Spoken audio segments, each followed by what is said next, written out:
Yo, what's up? I did write out half of this podcast episode, but I think I'm going to close my computer as I did before I started filming and just do this one from the heart. I'll probably just make it a rant, because I'm upset, okay? New York Times, Rolling Stone, and Time Magazine all reached out to me to do interviews because I upset a lot of people online a couple weeks ago. I made some videos promoting some projects that I was working on. One of them is just strictly personal for right now. It would hopefully become a union job, but there's no guarantee that it's ever going to get there. I'm just dreaming big at this point. The other job is a non-union job. I'm a non-union. I did not make that clear online. This has been a wake-up call to how protective everybody is about the union strikes going on. And I just never should have gotten on that subject in my videos because I did not know what I was talking about. First of all, I had no idea what scabbing and crossing the picket line fence were. I didn't even know they were a thing. Not that people would even believe that, because then if it's ignorance as opposed to malevolence, if it's just ignorance, they're like, where does our rage go? They have to assign their own meaning in their head to my words and my actions to make themselves feel justified. That's what they think, is they think their anger is justified towards me right now. And maybe their anger is, I don't even think so, but let's just say that the anger is justified. What they're doing with it, the hate and online bullying, it's so misdirected, it's missing the mark in such a big way, and they think that they're affecting me, but dude, you just look so foolish. I only say the word you if you happen to be one of the haters, but most of you probably are not. I made a comment about the CEO of the company wanting me for the TV show, comparing me to Carol Burnett in John Candy's love child, or saying that I'm their love child, but drawing that comparison. So now every other comment I see is that John Candy? Is that Carol Burnett? Oh, I had no idea John Candy did this. And I'm like, first of all, it was their love child, if you were listening correctly. So when they make those comments, they just look so dumb and not clever. If their insults were remotely clever or funny, then this would be kind of enjoyable. But what people don't realize is that I'm triggered by stupidity, and that's exactly what they're doing. I'm not a person that's very affected by hate. Like, I can turn that into a joke and make fun of them for hating on me. But when it's absolute stupidity, that's the word, the only word that I have for it. I have another one that starts with an R that probably would get me canceled again. But dude, these people online are straight dumb.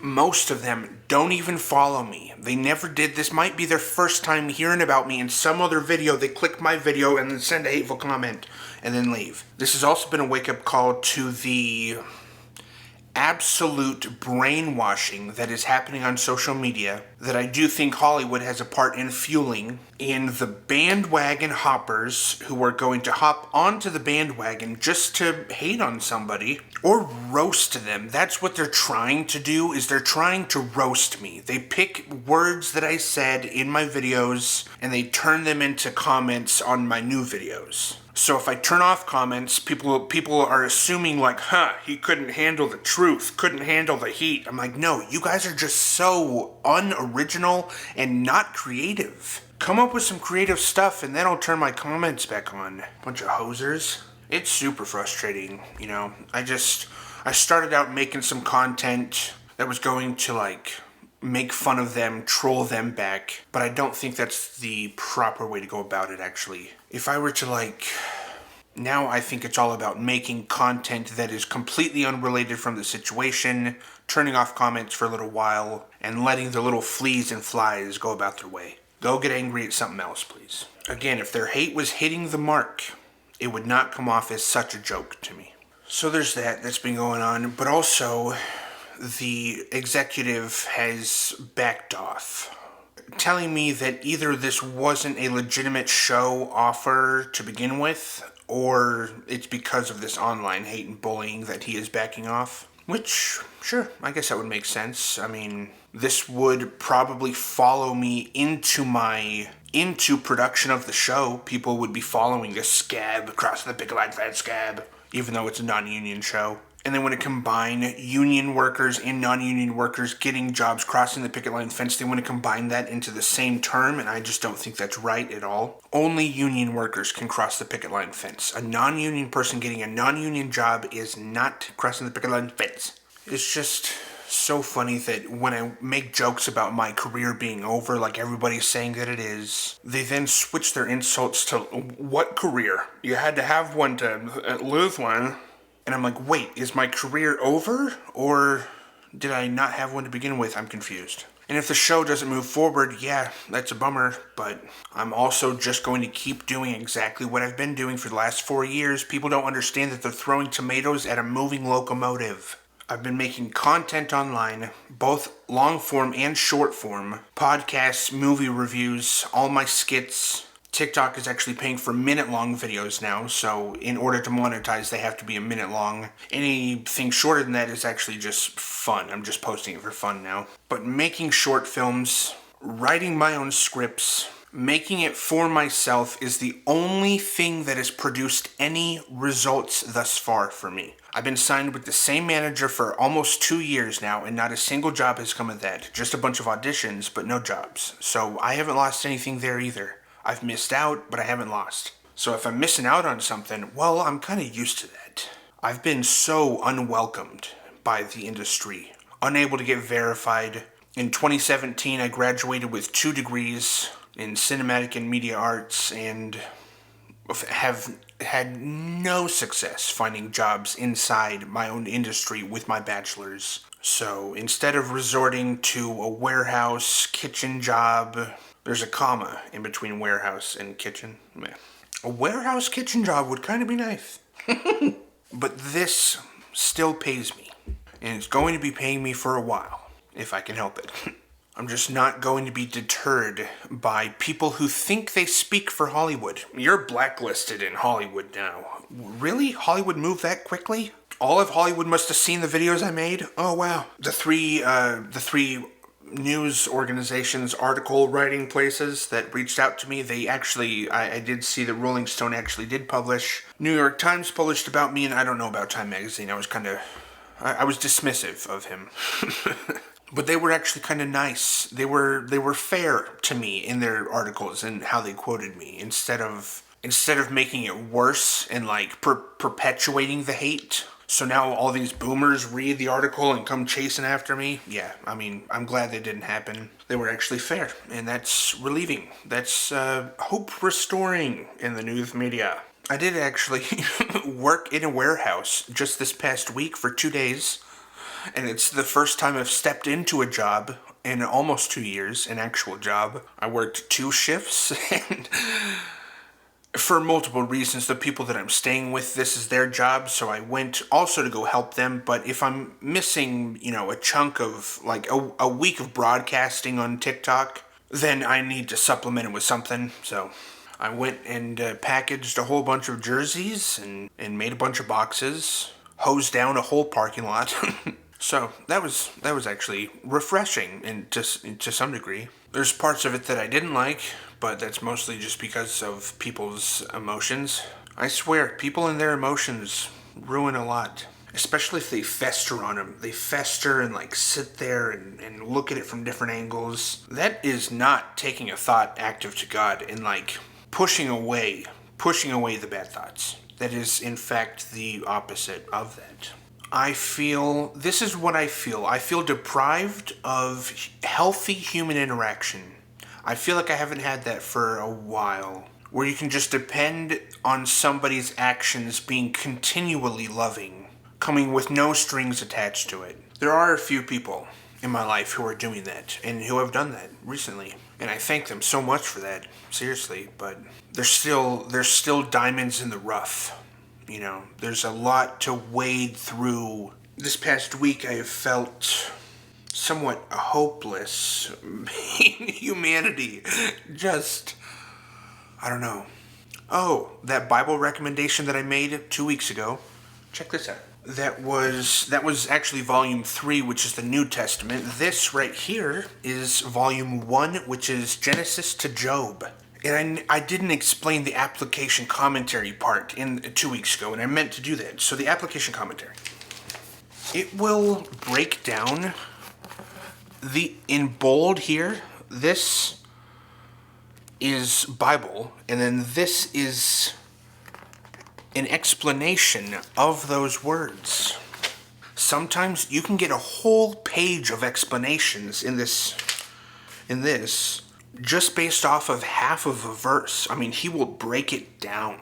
And I mean that in the best way. It helps me so much because he talks about the origins of Hebrew and Greek words in the modern day translation, and I will go, that's what that means? I never would have got that. And so some of these things have been incredibly insightful. One of the things being that I was reading about Paul, Apostle Paul. I didn't know this, but this is something that I have felt about myself, and I don't think that it would only pertain to Christians who are larger-than-life Christians who are going to travel the world and spread the gospel and all that. Although, let me explain. So, apparently there was a messenger from Satan, the messenger of death, the helper of Satan, who was given the task to torment Paul as a thorn. Only the Greek word, I think it's Greek, for thorn used in the Bible is actually closer to like a sword. So instead of like a little thorn in your hand or your foot or whatever, this is like a sword through the side, kind of resembling what happened to Jesus Christ with the stabbing in the side.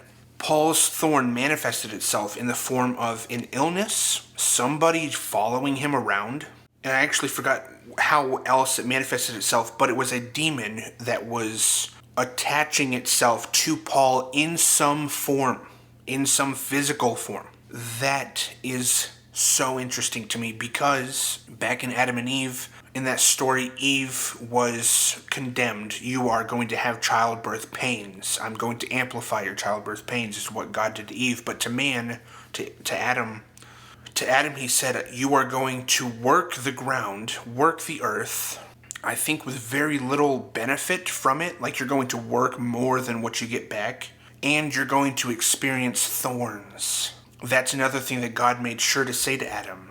And so I was like, whoa, I wonder if Christian men or just men are going to be experiencing thorns throughout their entire life because of the fall of man. Just like women have to go through the horrific pains of childbirth. I don't mean to... If horrific's not the correct word, then... But it seems horrific. It definitely looks... Okay. But the thorn concept, to me, really hit home. I was like, that's why... That's the energy that I'm experiencing. Whether I'm in Michigan, Oregon, or Arizona, there is this energy that manifests itself through different people, Christian or not. And I feel like only in the past couple weeks did I recognize it as a thorn, and it helped me put a name to it. So I believe that I'm here on earth to carry out some sort of divine mission. Maybe I'm delusional in thinking that, but I don't think so. So all of the online hate that I'm experiencing, all of the personal strife that I'm experiencing in my personal life, that rhymes, according to the Bible, all of that makes sense. It just makes sense to me. So when I start receiving online hate for a mistake, a little slip up that I made, if I threw a pebble and people come back at me with machine guns and flamethrowers, I'm like, here we go, Lord. This is it. This is what you're talking about. And I've seen comments like, oh, Christians have such a persecution fetish. And I'm like, no, we just know it's going to happen. We don't want it to happen. Jesus even prayed to God, please don't make me actually die. Jesus didn't want it. And I think we're very close to the end times. I heard somebody make the argument for September, mid-September, so Rosh Hashanah, I think it is. In the Bible, Jesus says, no man knows the hour, the day or the hour that I will come back for my second returning. Well, Rosh Hashanah, nobody knows the day or hour that it's going to occur on because it always moves. It's dependent on when they see a little, something in the sky. I don't know. I don't know what I'm talking about. Because nobody regularly knows the day or hour for that holiday as it reoccurs every September, I heard a very intriguing argument that mid-September could be it. I don't know. But people like Elon Musk, they're saying we have this plan for 2030. By 2030, we want to do this. I believe in the 7-year tribulation, so it would make sense for 2023 something to happen, something big, meaning a lot of Christians disappear, that it's then explained away back here on Earth, going, yeah, that was definitely UFOs, guys. Yep, those were aliens, for sure. I believe that could occur in this year, and then by 2030, no more Earth. So that's unnerving, but as a Christian, you shouldn't be scared. Alright, I think I've talked enough. Thank you guys for listening. I will catch you guys hopefully next week if I can shut my mouth and not upset people again. Okay, bye everybody. Peace. Emphasis on peace, okay?